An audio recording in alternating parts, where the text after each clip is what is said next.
आज की कहानी का शीर्षक है गरीब किसान। एक किसान गरीबी के दिनों में अपने परिवार के साथ जी रहा था। किसान के परिवार में वह, उसकी पत्नी और उसकी एक छोटी बेटी रहती थी। किसान के छोटी बेटी को पढ़ाई में काफ़ी दिलचस्पी थी, लेकिन वो किसान उसकी आर्थिक परिस्थिति सही न होने की वजह से काफ़ी दुखी रहता था और इसी वजह से अपनी बेटी पर भी वह चिल्ला देता था। इसलिए किसान की बेटी को पढ़ाई करने की बात कहने से उस किसान से डरती थी और किसान की पत्नी भी वह अपने पति से जुदा न हो जाए, इस वजह से अपनी बच्ची के लिए वह खामोश रहती थी। थोड़ा वक्त यूं ही चला गया। एक दिन उस किसान के घर एक स्वामी जी अपने संन्यास के दौरान उस किसान के घर आ पहुँचे। किसान की पत्नी उस स्वामी जी को बढ़िया भोजन बनाकर खिलाती है। विश्राम के दौरान स्वामी जी किसान की बेटी से पूछते हैं कि क्या तुम्हें पढ़ाई लिखाई आती है? तब उस किसान की पत्नी स्वामी जी को बड़े दुख के साथ बताती है कि स्वामी जी क्या करें, कोई रास्ता नहीं है, मुश्किल से 2 वक्त का खाना निकाल पाते हैं और मेरे पति भी आर्थिक परिस्थिति की वजह से इस बच्ची की पढ़ाई के खिलाफ हैं। तब वह स्वामी जी सभी बातें समझ जाते हैं।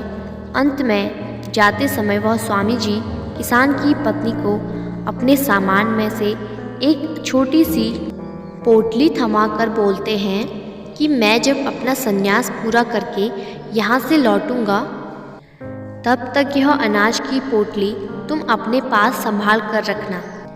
किसान की पत्नी स्वामी जी का उद्देश्य समझ नहीं पाती है। स्वामी जी वहाँ से किसान की पत्नी को आशीर्वाद देकर चले जाते हैं, लेकिन किसान की पत्नी अब दुविधा में थी कि स्वामी जी ने अपने सामान में से सिर्फ और सिर्फ एक ही पोटली क्यों थमाई और वह क्यों रख कर गए। यह बात किसान की पत्नी को समझ नहीं आ रही थी और एक दिन यूं ही चला जाता है। अगले दिन की सुबह को किसान अपनी पत्नी से कहता है कि इस बार फसल करने के लिए हमारे पास कुछ भी नहीं है। आखिर आने वाले साल में हम करें तो करें क्या। जैसी काफ़ी दुविधाओं में किसान और उसकी पत्नी फंसे हुए थे और जब फसल ही नहीं होगी तो अपनी बच्ची की पढ़ाई भी कैसे करवाएंगे। बारिश का समय शुरू हो रहा था। बारिश को देखते हुए किसान की पत्नी को स्वामी जी के साथ का वह दिन याद आता है और किसान की पत्नी सोचती है कि स्वामी जी के आने तक के समय में यह फसल तैयार ही हो जाएगी। उसी सोच के साथ किसान और उसकी पत्नी स्वामी जी की पोटली में हुए अनाज फसल के लिए खेत में डाल देते हैं। किसान और उसकी पत्नी खूब मेहनत कर रहे थे और इसी साल बारिश भी अच्छी तरह शुरू हुई थी। थोड़ा वक्त गुजरता है और फसलों सोने के दाने जैसे ढेर सारा अनाज निकलता है और इसके साथ ही किसान के घर में बड़ी ही खुशी छा जाती है, क्योंकि अब उस किसान की बेटी पढ़ने लिखने के लिए जा पाएगी।